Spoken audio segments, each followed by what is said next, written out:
Ahmad Dhani gerta Ariel Noah, royalti kupu-kupu malam bisa miliaran?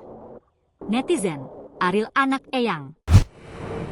Mengklaim Titiek Puspa siap menjadi Dewan Penasehat Asosiasi Komposer Seluruh Indonesia atau aksi sebelum berpulang, Ahmad Dhani dan Piyu akan menemui ahli waris almarhumah.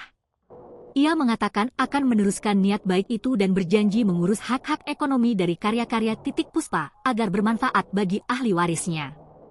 Diduga nilai royalti Titiek Puspa bisa miliaran karena banyaknya lagu lawasnya yang hit dan masih dinyanyikan hingga kini. Sebab, menurut Dhani, Titiek adalah sosok musisi jenius yang melahirkan banyak hit, diantaranya Kupu-Kupu Malam, Dansa Yo Dansa, Bimbi, Cinta, dan Gang Kelinci. Belum ada wanita yang mengkomposel lagu sehebat dan sebanyak eyang Titiek Puspa, ucap Dhani. Dhani yakin LMKN belum mendistribusikan hak eyang Titiek sepenuhnya, termasuk Ariel Noah yang membawakan Kupu-Kupu Malam. Titiek Puspa salah satu pencipta lagu yang belum full diberikan haknya oleh LMK, saya yakin itu.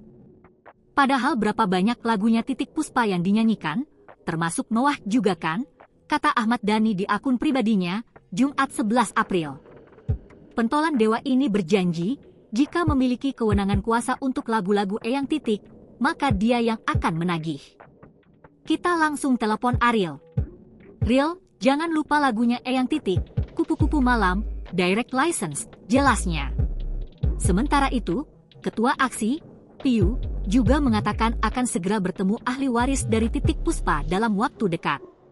Namun soal isu bahwa royalti Titiek Puspa bisa mencapai miliaran rupiah, karena hingga kini masih dinyanyikan terutama Kupu-Kupu Malam, Piyu belum berkomentar banyak.